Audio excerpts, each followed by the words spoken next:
Welcome to the 55th lecture of surface engineering. We have been, in the last couple of lectures, we discussed the various fundamental aspects of laser material processing. And if you recall, we actually discussed that the overall scope can address 4 different possibilities, namely the forming, machining, joining, and surface engineering. So these are the 4 major scopes of application, engineering applications of using laser as a pure source of heating, non-contact source of heating. We're not talking about spectroscopy or metrology or any other applications. Those also could be engineering applications, but essentially manufacturing related applications, so where laser is purely a source of heating. And laser is useful because it can deliver a certain quantum of very, very precise quantum of energy at the desired spot, and we have extreme high level of maneuverability in terms of delivering the right quantum of energy at the desired spot and so on. Now, today onwards, we are going to discuss pure surface engineering. We are not talking about additive manufacturing or various other processes, not machining, not joining, and so on. Now, while we discuss surface engineering using laser as a source of heating, I would like to divide the whole approach into 2 possible modes of strategies. Number 1, like here, we are going to talk about only on the microstructural changes. So we are not changing the composition. So the phase aggregate that we have onto the surface, we can subject the component surface to a rapid cycle of heating and cooling. So essentially, if you consider a component and subject it to, in terms of either temperature as a function of time or temperature as a function of depth, in either case, you actually will see a rapid heating, maybe a little bit of residual time at the of the surface during which the heat can propagate further, and then we cool. And this cooling is essentially a process of self-quenching. So this is in terms of the temporal distribution, the time distribution. Similarly, as a function of depth, we expect the temperature. So at the surface, the temperature will be the maximum, and as a function of time or as a function of depth, we'll expect the temperature to gradually decrease as we go below the surface. So using this kind of heating cooling cycle and distribution of temperature as a function of depth, which will gradually decrease, and of course this as a function of time, this will increase. With time, this will gradually increase. So using this kind of a cycle, we essentially would like to change the microstructure. And please remember, by microstructural change, we mean the identity, the shape, size, distribution, morphology of the phase aggregate that we are dealing with. So when we do that, we also would like to just make you recall that there are 4 specific reasons why we use laser: because of coherency, because of monochromaticity, because of very low divergence or very precise path of movement, and then finally very high power density at the desired spot. So this is how laser is different than ordinary light, and using this directed source of heating, we actually allow the solid to get heated up and undergo a certain amount of microstructural changes. So the conversion of incident photon, the packet of energy, light energy, to lattice heat. So photon to lattice heat is an instantaneous process, less than nanosecond, through electronic excitation and carrier relaxation. So very fast excitation of electrons to higher energy state, followed by rapid falling back onto the ground state, and in the process the energy is converted, the incident energy is converted into lattice heat. Also please remember that we are talking about an energy deposition profile. Let's say the intensity of heating or the lattice heat that we generate as a function of depth from the surface will decay exponentially. So this exponential decay, this factor which involves absorption coefficient times depth, so as a function of depth, is dependent on the initial quantum of energy that is incident, but in course of depth or time it decreases because of this absorption coefficient, and also because of the fact that much of the incident energy is reflected back. So yesterday we discussed as to how we can reduce this reflectivity or improve the absorptivity of laser light, going to lower wavelength or creating certain absorbent coating onto the surface or certain texturing onto the surface and so on. So this huge source of heat is localized, confined to the surface, which can go all the way, which can vary over a wide range, and because of which we can actually go to a situation where we can rapidly melt, vaporize, or simply on the other extreme we can say only heat and not even melt. Now, why we actually are interested in overall surface engineering? This is the same view graph you would have seen in the very beginning at the introductory lectures.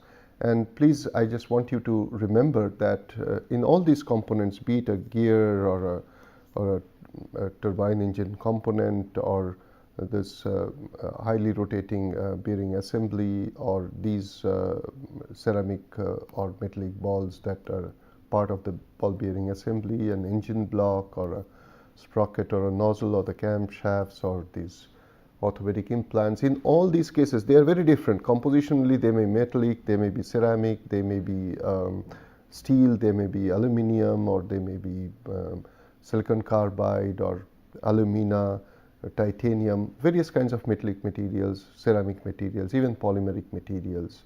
And shape, size, or the interaction in terms of the forces acting on them, or the environment in terms of temperature, oxidative atmosphere, or reciprocating wearing condition, fatigue conditions, high RPM rotations, interaction with body fluids.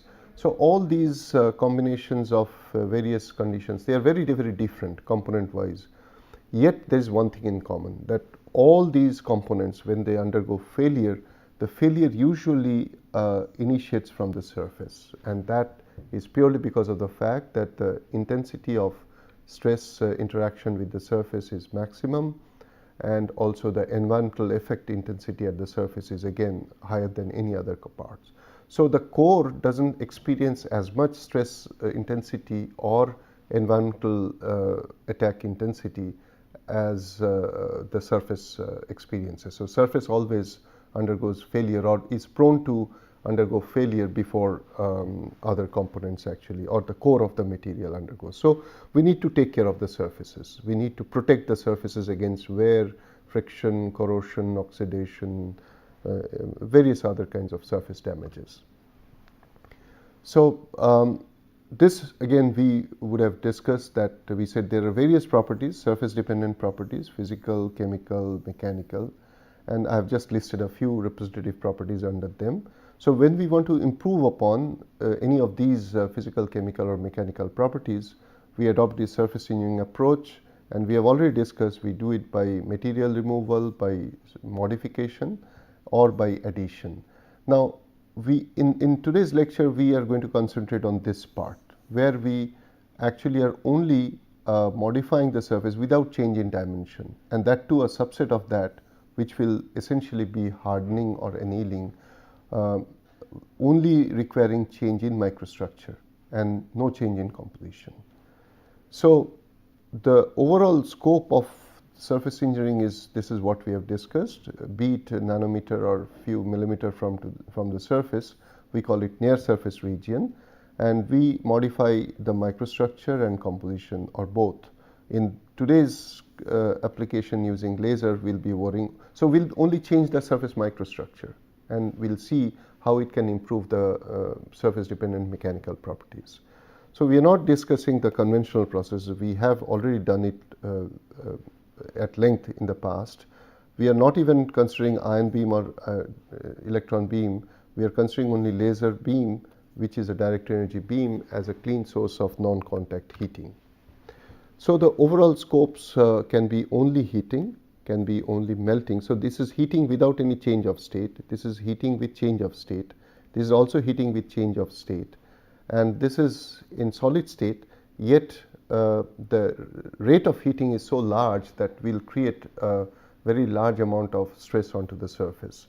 So this is kind of shock peening or shock hardening kind of applications. But these are the more common types of applications.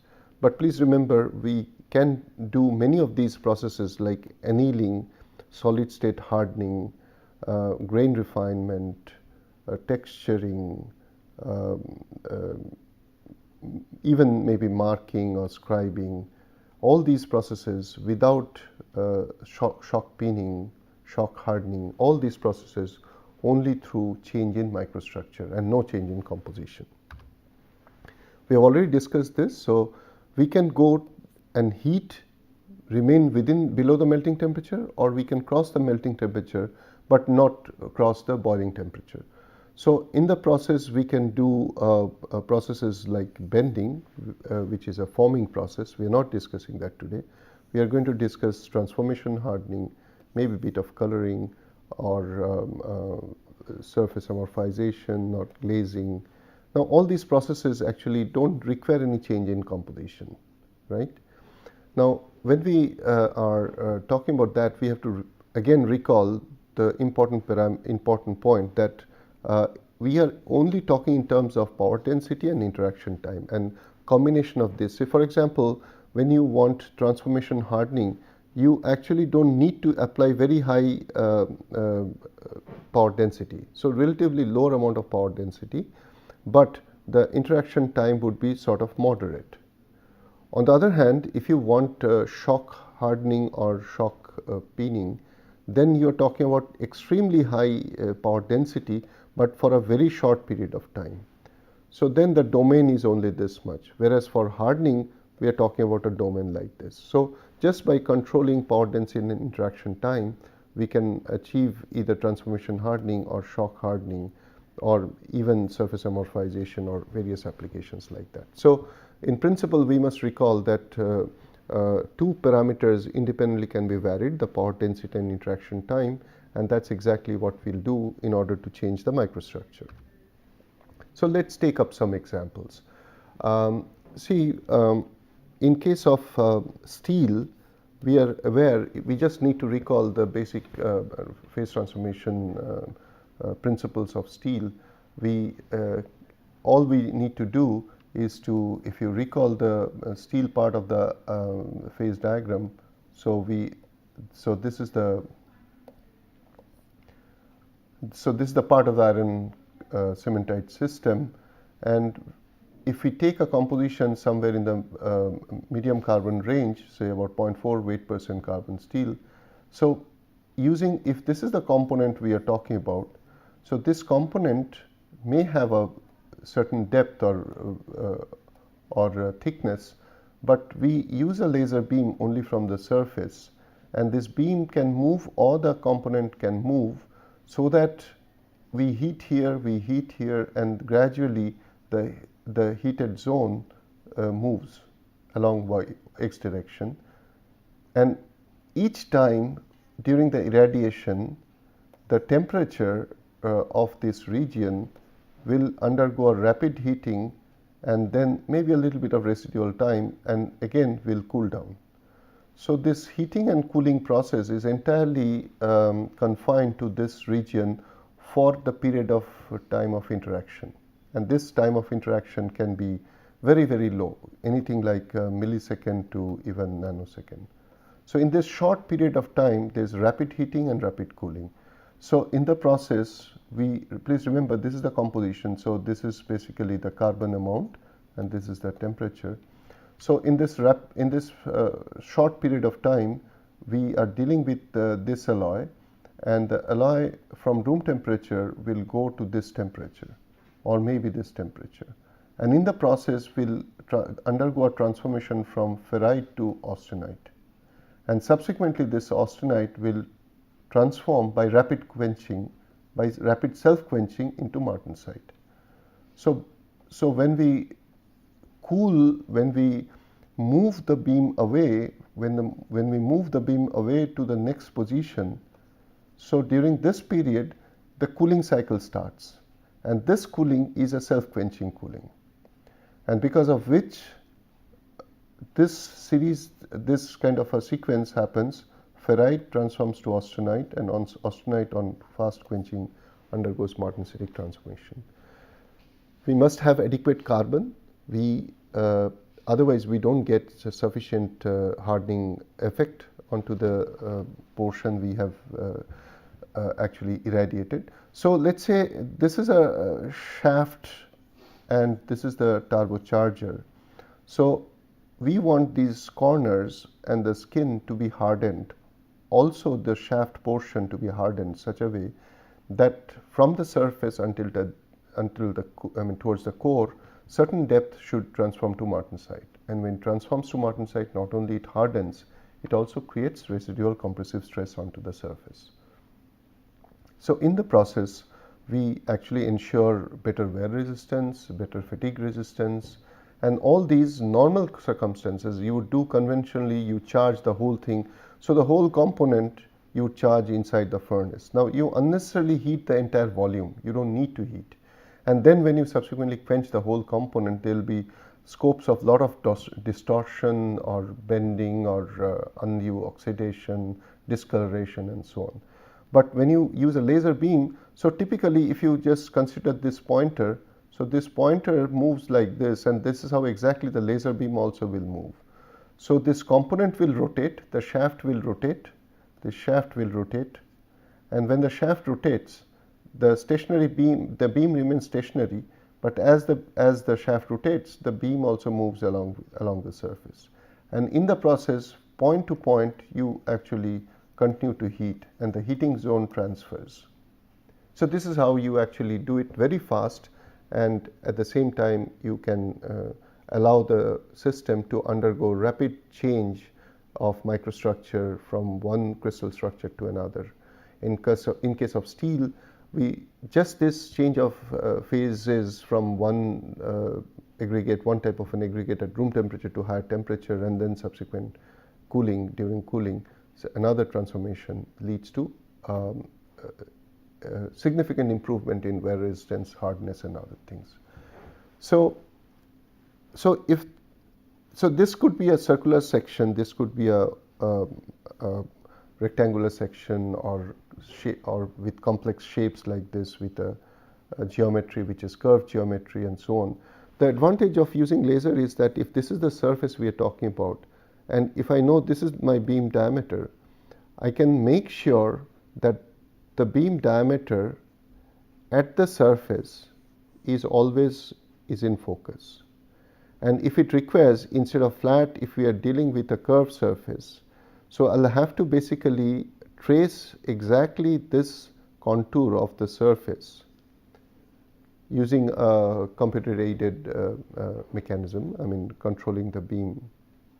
So using that CAD trained beam delivery system, even if the contour or the shape changes, I can still make the beam move up and down exactly to ensure that the focus point remains in contact or remains exactly at the same position with respect to the surface.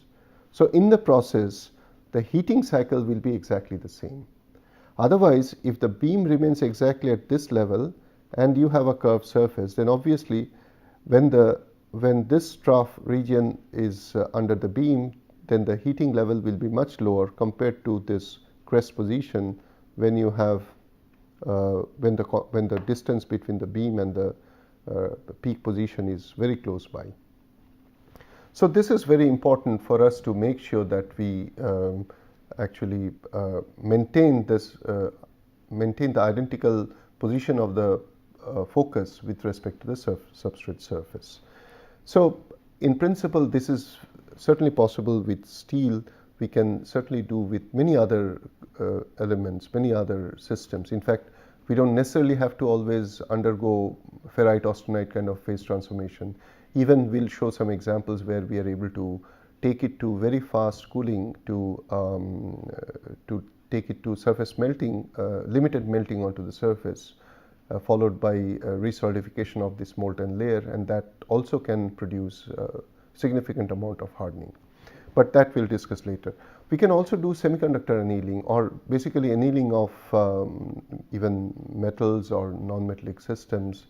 And in the process, we actually can change the color to a certain extent by way of allowing certain limited amount of oxidation, maintaining the thickness of this oxide layer and the composition of the oxide layer. We can bring in various kinds of colors through an oxidative process.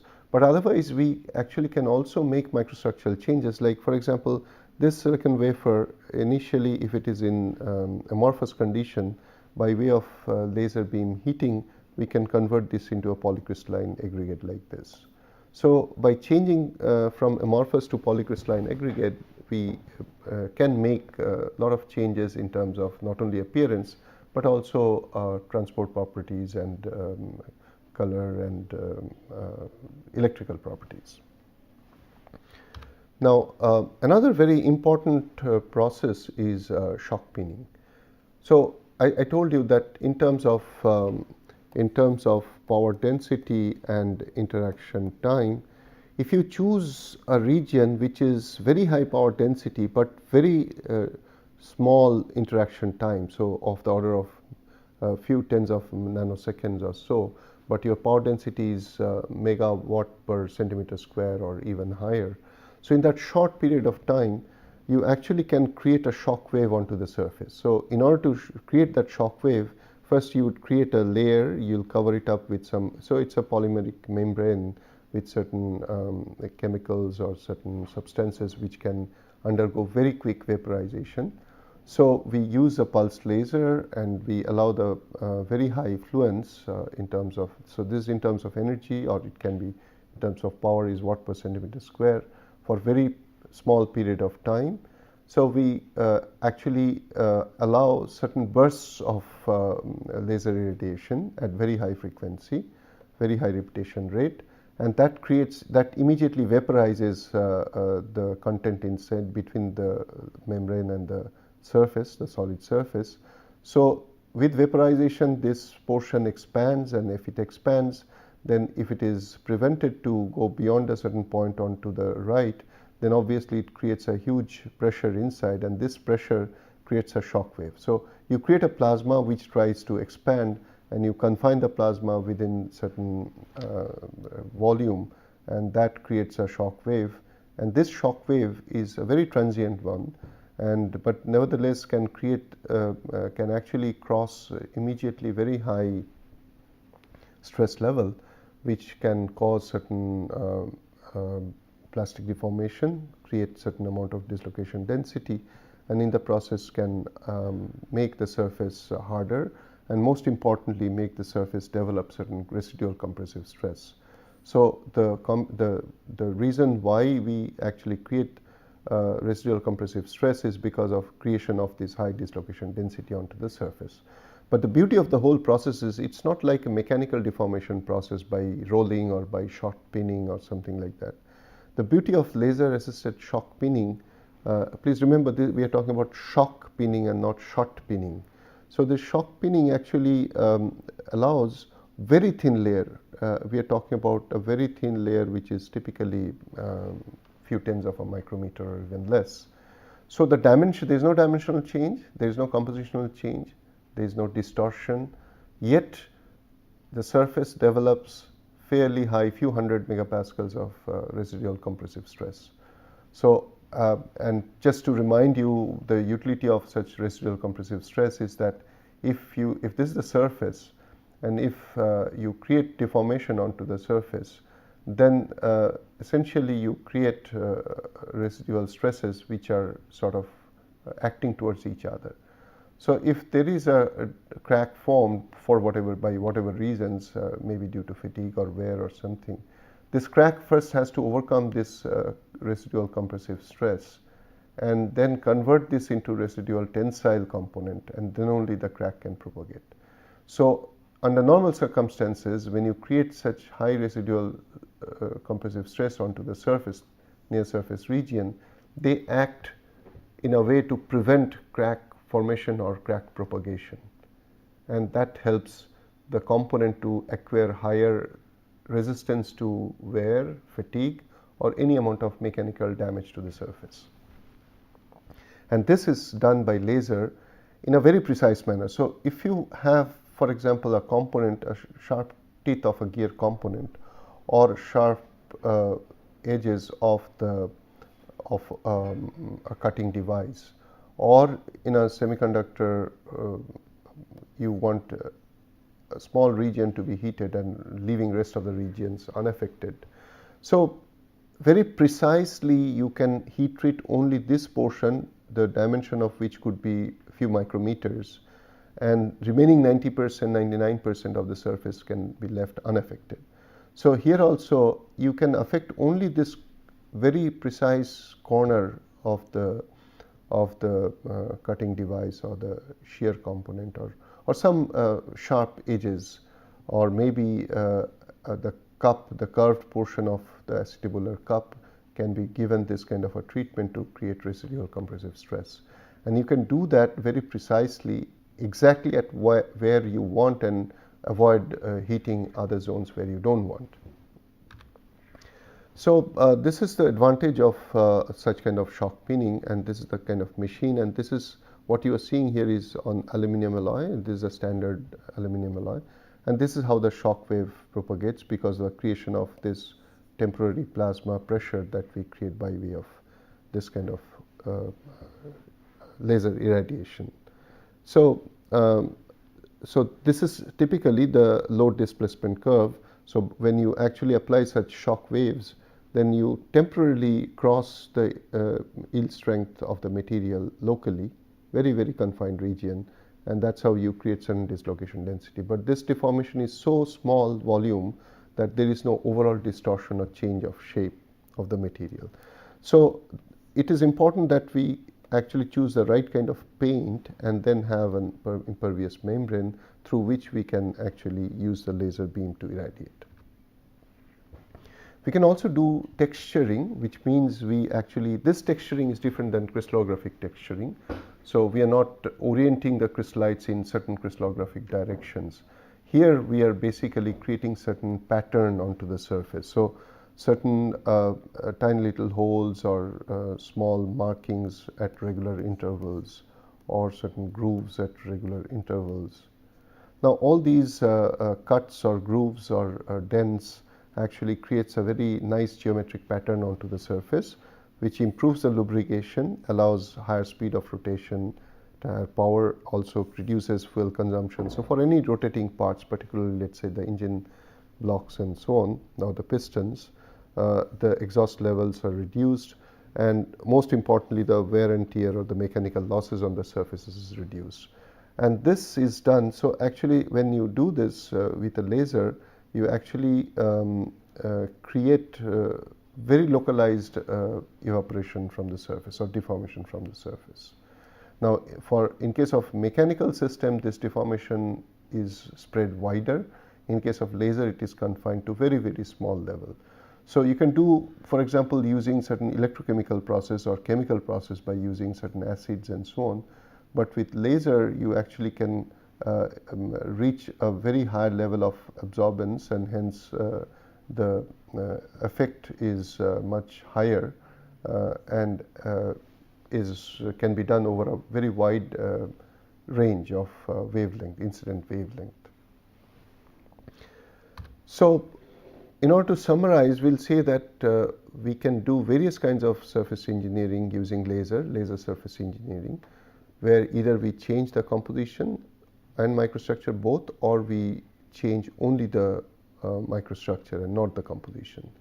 And that is possible very easily because we can control the heating rate, the heating process, and so on. The main process parameters are, as I said, the power density and interaction time. And laser surface engineering is more suitable than electron beam or ion beam purely because of this kind of exponential decay of the deposition profile compared to Gaussian profile of electron or ion beam. The shock peening creates compressive stress because you actually deform locally, very, very thin layer from the surface, increase the dislocation density. But this effect is different than what happens in case of surface melting, because in case of surface melting you actually create residual tensile stress because of the tendency for contraction during solidification. We'll discuss that again in the next lecture. In case of steel, we actually adopt the strategy of austenitization followed by martensitic transformation, which is absent in non-ferrous metals. So obviously the strategies for hardening, surface hardening using laser is going to be different. In non-ferrous metals, we generally adopt rapid melting followed by quenching. In case of semiconductor, we actually allow very transient heating in the process, because of which there could be annealing effect, annealing of the point effect density onto the surface, or we can change color, or instantly by way of heating we can convert an amorphous aggregate into polycrystalline aggregate.